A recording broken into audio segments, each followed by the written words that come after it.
국민 MC 정관용. KBS 1라디오 정관용의 시사본부. 들어보면 달라요. 한 주간 문화 이슈 살펴보는 시간, 문화평론가 김헌식 씨 나오셨어요. 어서 오십시오. 네, 안녕하세요. 암표를 어떻게 막을 것이냐, 이게 참 숙제인데, 한국 음악 레이블 산업협회가 최근에 이 홈페이지를 통해서 암표 막는 방법에 대한 해외 여러 나라의 그 사례를 조사한 보고서를 공개했어요. 네, 그렇습니다. 그래서 해당 보고서에는 미국, 캐나다, 프랑스, 벨기에까지 7개 국가에서 암표 규제 정책을 어떻게 하고 있는지를 비교 분석한 내용이 담겼습니다. 예. 그래서 해외 사례를 좀 보면요.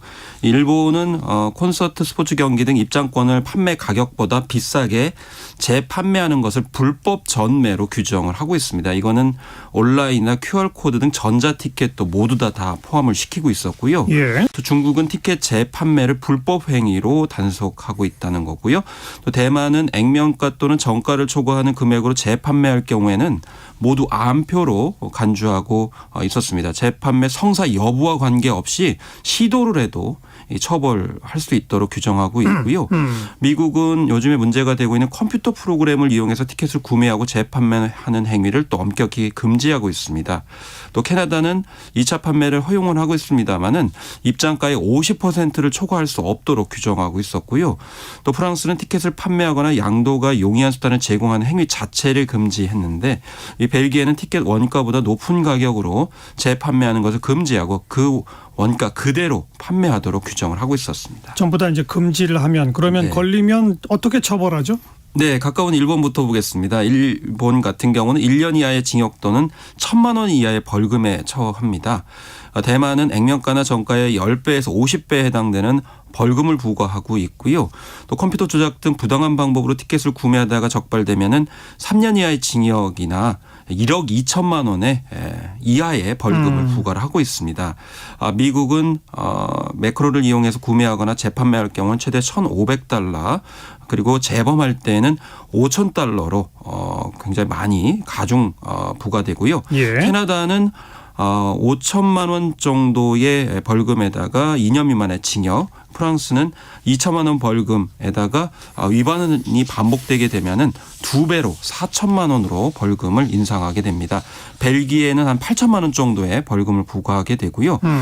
소비자 규정에 따라서 이제 환불 취소 같은 경우도 좀 봐야 되는데 일본과 벨기에는 티켓 구입 후에 환불 취소가 불가능합니다. 아예 우리와는 좀 약간 다른데요. 또 중국은 1인당 한 장만 구입할 수 있고 입장시 신분증 확인하고 또 구매자 참석하는지 일치해야 되고요. 프랑스와 캐나다는 주최자의 요청에 따라서 환불과 교환이 안 됩니다. 대만은 티켓 구매 후 3일 이내에만 환불이 가능해서 이런 점도 우리가 좀 다른데 이 대만은 암표 판매 신고 포상금 제도를 운영하고 있고 또 경찰청과 수사기관을 포함해서 연합 암표 퇴치팀을 운영하고 있습니다. 대만도 암표 문제가 굉장히 심각하거든요. 예. 또 미국은 주정부가 암표상을 상대로 민사소송을 제기할 수 있고요.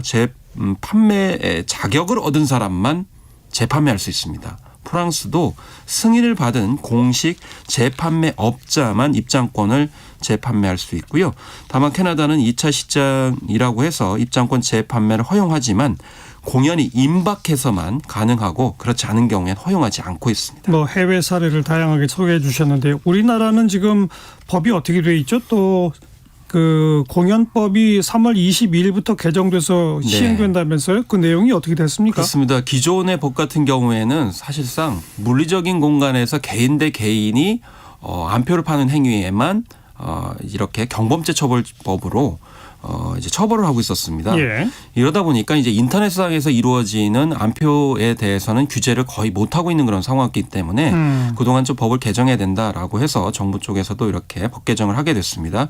크게 이제 두 가지 내용인데요. 첫 번째는 상습적으로 티켓을 구매하여 판매를 하거나 영업으로 티켓을 판매하는 경우에 처벌하도록 규정을 했습니다. 특히나 이제 인터넷을 통해서 대량 매집과 판매 행위를 하는 매크로, 그러니까 명령을 자동으로 반복 입력하는 프로그램을 이용해서 입장권 등을 부정 판매하는 경우, 이런 경우에 1년 이하 징역이나 1,000만 원 이하의 벌금을 매기는 처벌 규정을 이번에 이제 시행하게 됐습니다. 그런데 이 법으로는 뭐 충분하지 못하다라는 지적이 벌써 나오네요. 네, 그렇습니다. 일단 상습적으로 티켓을 구매 판매해야 된다라는 상습성을 일단 입증을 해야 되고요. 그다음에 영업으로 티켓을 하는 경우에 처벌하도록 하고 있다. 그러니까 티켓 판매를 통해서 뭔가 수익을 전문적으로 얻으려고 하는 경우를 이제 입증을 해야 되는데, 중요한 거는 최근에 관련 단체죠. 한국 대중음악 공연산업협회에서 이 조사를 해보니까 매크로로 대량으로 암표를 구매하는 사람 혹은 그들은 20% 이하고 정말 많은 일반인들이 암표를 지금 현재 인터넷을 통해서 판매를 하고 있다는 겁니다. 그래서 예. 요즘에 리셀테크라든지 풀미 관점에서 재테크 관점에서 판매하신 분들이 꽤 많다는 거죠. 리셀테크라는 거는 재판매를 해서 거기에 이제 웃돈을 얹어서 수익을 올리는 형태인데, 그러다 보니까 이 개인들을 상습성이나 영업성을 입증할 수 있겠는가, 이런 또 한계를 이야기를 하기도 하고요. 그다음에 분업화 점조직화되고 있다는 것을 어떻게 감안하겠는가. 예를 들면 3명이 역할을 분담하는데 한 명은 예매, 한 명은 다른 사람 판매, 다른 사람은 티켓을 전달하는 방식으로 분점화됐을 때 이걸 과연 이 법이 어느 정도 처벌할 수 있겠는가, 이런 얘기고요. 예. 그다음에 1년 이하의 징역과 1,000만 원 이하의 벌금인데, 법조계에서는 1,000만 원 이하의 벌금을 규정한다 하더라도 실제로 벌금은 수백만 원에 이를 것이다라는 겁니다. 그러면은 수익이 너무 크기 때문에 벌금을 내고 말지, 이렇게 얘기를 한다는 거죠. 그래서 뭐 벨기에 같은 경우는 뭐 8천만 원의 벌금을 내게 하는 상황과 비교했을 때는 너무 현실적으로 약하다. 너무 약하다, 이런 얘기가 있고요. 특히 공연법 개정안이기 때문에 스포츠나 다른 분야 온라인 암표 매매 행위는 적발하거나 처벌하지 못하는 그런 상황이 벌어지게 되는 그러네요. 거죠. 그렇기 때문에 다른 분야에 적용할 수 있는 법 개정, 제정이 필요하다라는 그런 분석이 되겠습니다. 근데 정말 그럼 암표 문제 해결하려면 뭐를 하면 될까요? 일단 뭐 가수 같은 경우에도 여러 가지 조치를 취하고 있기는 합니다. 그래서 한번 이렇게 암표를 구매했을 때는 영구 제명 조치를 하겠다, 뭐 다시는 이제 입장을 못하게 하겠다, 이런 노력도 하고, 또 이제 신청을 받아가지고 그 중에 추첨을 해서 본인만 이렇게 들여보낼 수 있도록 하는 뭐 제도도 있겠습니다만은 일부에서는 성명 기재를 해야 된다. 예를 들면 우리는 항공권을 구입을 하게 되면 항공권에는 이름이 들어가 있거든요. 그렇죠. 그래서 대개 이제 항공권 같은 경우는 암표가 이제 적을 수밖에 없는 게 그런 때문인데, 중국과 대만에서는 시행을 하고 있기는 합니다. 그런데 인기 가수만 지금 하고 있는 그런 상황이에요.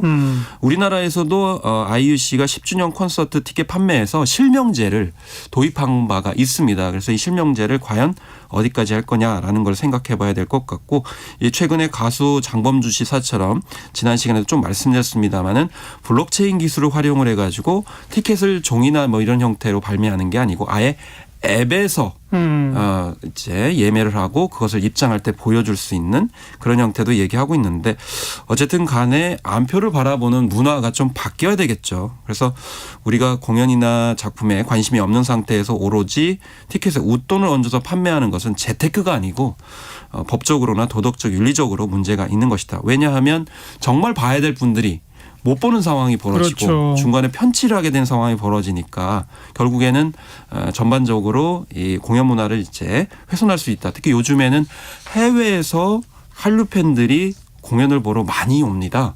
그런데 정말 보고 싶어서 오는데 웃돈을 얹어가지고 봐야 되고, 또 웃돈 얹어서 본다 하더라도 안 좋은 좌석을 웃돈을 얹어가지고 판매하는 경우도 많거든요. 그렇기 때문에 굉장히 실망을 많이 할 수 있다는 점에서 결국 이런 점도 좀 고려를 해야 되겠다. 인식의 전환이 필요하다라는 이제 그런 이야기가 되겠습니다. 예. 다음은 이제 음악 저작권 이야기인데, 이 OTT 업체들이 문화체육관광부를 상대로 음악 저작권료 징수 규정안을 개정해달라, 이렇게 소송을 내는데 아마 법원에서 패소한 모양이에요.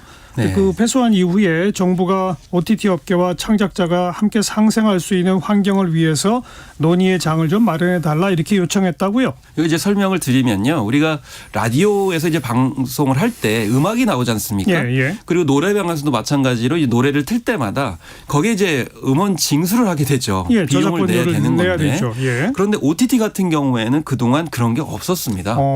그래가지고 최근에 이제 OTT가 뭐 글로벌 시장에도 진출하고 반응이 좋다 보니까, 그래서 만약에 OTT의 음악을 사용하게 되면 그 음악 저작권료를 어떻게 할 거냐라고 했을 때 우리 라디오 방송이나 이렇게 이제 노래방처럼 음원을 징수해야 된다라는 식으로 얘기했는데 OTT 업계에서는 이거 너무 과도하다. 더구나 우리가 지금 막대한 적자 위기에 빠져 있는 게 국내 OTT다. 그러니까 글로벌 OTT는 뭐 잘 되고 있는지 모르지만 국내 OTT는 아직은 적자인 상황이다.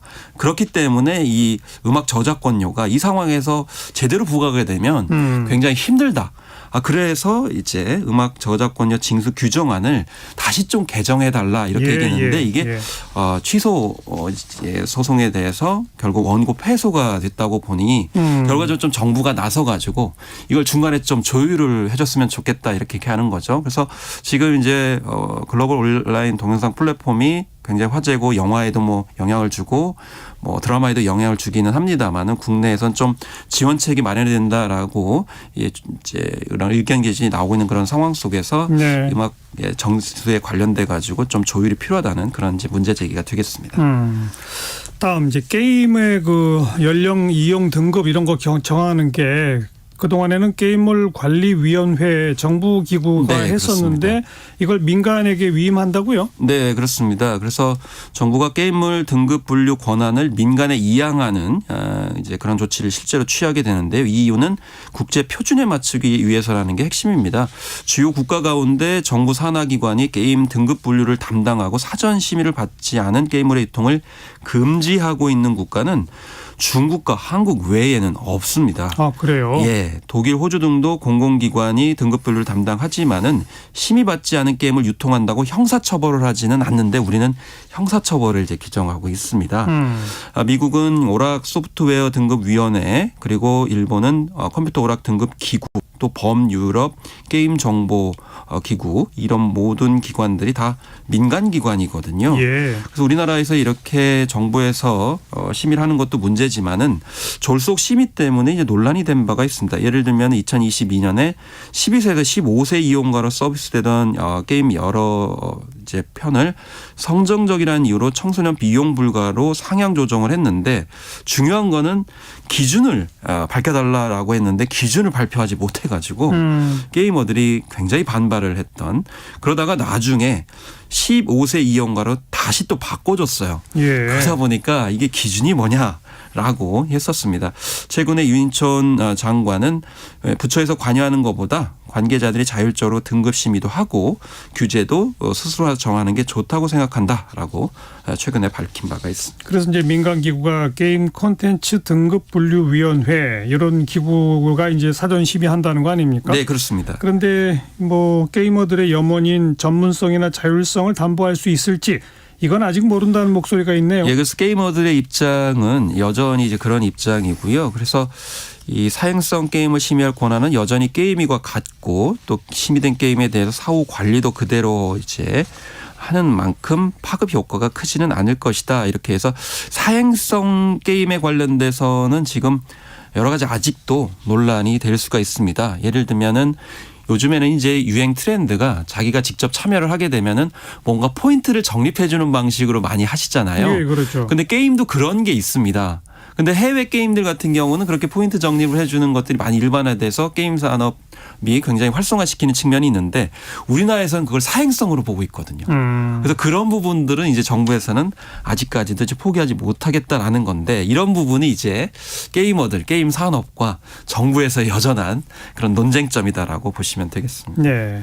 그리고 또 이와 함께 정부는 게임 이용자들의 권리 보호를 위해 뭐 새로운 조치를 한다고요? 어떻게 한다는 겁니까? 네, 그렇습니다. 일단 먹튀 운영에 관련돼서 조치를 취하겠다는 건데요. 예를 들면은 게임을 출시한 후에 조기에 서비스를 중단하는 경우가 있습니다. 그러니까 게임 출시하고 나서 많이 프로그램 팔고 그다음에 회원을 모집한 다음에 갑자기 서비스를 중단하는 일들이 있어요. 그래서 이걸 막기 위해서 최소한 중단 30일 전에 환불 절차를 시행하도록 하고 또 게임사 표준 약관에 확률한 아이템 관련 표시 의무를 명시할 방침이라고 돼 있고요. 특히 전자상거래법상의 동의 의결제를 도입을 해서 게임사의 소비자 기만 행위를 이제 신속하게 구제할 수 있도록 하겠다. 그리고 경찰서에 또 경찰청에 관련해서 이제 부서를 전담 부서를 만들겠다. 이렇게 이야기를 하고 있습니다. 네. 다음 이제 영화 산업 이야기인데 한국판 홀드백을 법제화한다는 얘기가 있는데 홀드백이 뭐예요? 홀드백은 우리가 영화를 이제 극장에서 개봉을 하게 되면은 그 다음 단계로 이제 넘어가지 않습니까? 예를 들면 IPTV 그리고 온라인 동영상 플랫폼, TV 채널 순으로 이렇게 이제 가게 되는데 예.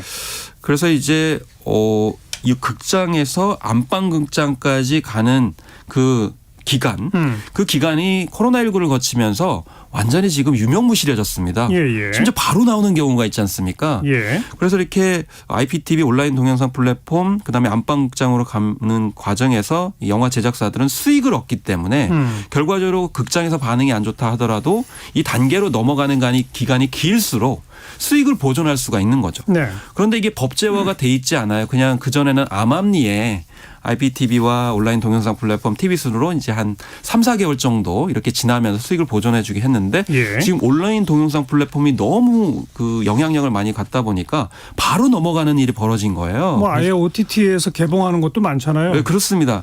그렇기 때문에 영화계에서는 이 홀드백 그러니까 좀 지연해 주는 그런 것을 제도화해야 된다라고 얘기를 했고 그것을 이제 정부 쪽에서 최근에 그렇게 하도록 하겠다.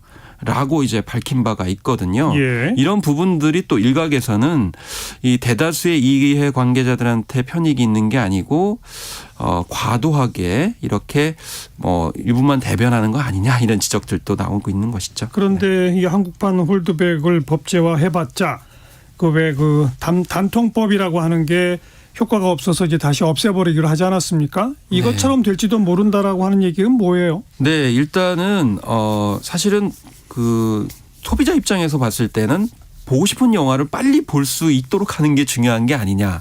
그리고 일단 가입한 사람들이 있는데 가입한 사람들은 영화 플랫폼에서 그러니까 온라인 동영상 플랫폼에서 얼마 만에 이제 제공해 준다라고 이미 이제 홍보 광고들을 많이 했는데 네. 시행을 하게 되면은 소비자 권리가 피해받는 거 아니냐 이런 이제 지적도 있고요. 특히 좀 각 처지가 다르다는 겁니다.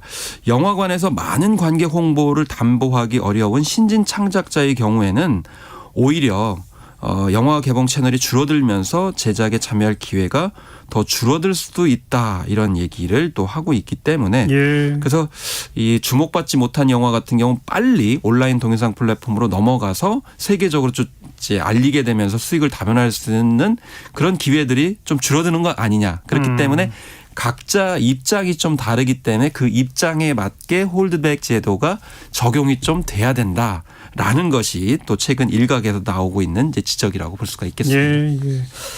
넷플릭스가 이 오징어 게임 시즌 2 그 스틸컷 4장을 지난 2일 사전 공개했다고 그러는데 어떤 사진들이 공개됐어요? 네, 그렇습니다. 이 오징어 게임이 아무래도 지금 2024년에 공개될 것으로 예측이 되고 있지 않습니까? 예. 그래서 최후의 인으로 살아남은 이정재 씨가 맡았던 역할이죠. 기훈이라는 인물이 자신을 처음으로 게임에 초대한 의문의 남성, 이게 공유 씨가 맡았던 그런 캐릭터였는데 다시 마주 앉은 모습을 공개를 했습니다. 예. 다시 이제 참여하려고 하는 그런 마지막 장면 인상적이었는데요. 네. 그리고 시즌 1에서 마스크를 벗고 정체를 공개한 프론트맨 이병헌 씨. 그리고 시즌2에서 새로 등장하는 박규영 배우의 모습이 다시 눈길을 끌었는데 시즌2에서는 도대체 프론트맨의 정체가 뭐냐. 왜냐하면 이 프론트맨 이병헌 씨가 맡았던 역할이 1회에서 1등을 했던 사람이거든요. 맞아요. 아니 그런데 왜 1등한 사람이 다시 또 이걸 할까? 돈 있는 사람들의 어떤 꼭두각시 역할을 하고 있는지 그 사연이 궁금했었는데 그러면서 본격적으로 이 프론트맨의 사연이 좀 부각이 되는 거 아니냐. 이런 지적진이 나오고 있습니다. 어쨌든 뭐 임시완, 강하늘, 박성훈, 양동근, 조유리, 이진욱, 최승현, 탑 이런 배우들이 또 스틸컷에 공개가 되고 있기 때문에 새로 합류하는 배우들이군요. 이 배우들의 역할 지금 궁금증을 또 일으키고 있습니다. 알겠습니다. 여기까지 하도록 할까요? 문화평론가 김원식 씨였습니다. 고맙습니다. 네, 감사합니다. 네, 1부 마치겠습니다. 이치영과 번님들이 부르는 당신만이 함께 듣고요. 저는 1시에 다시 오겠습니다.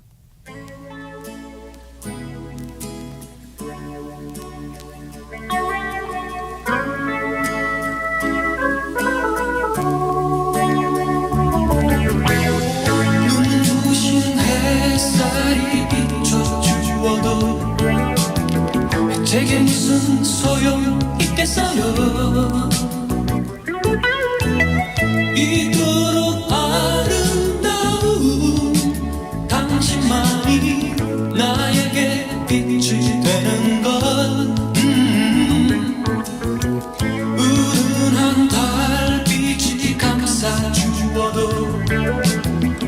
제게 무슨 소용 있겠어요.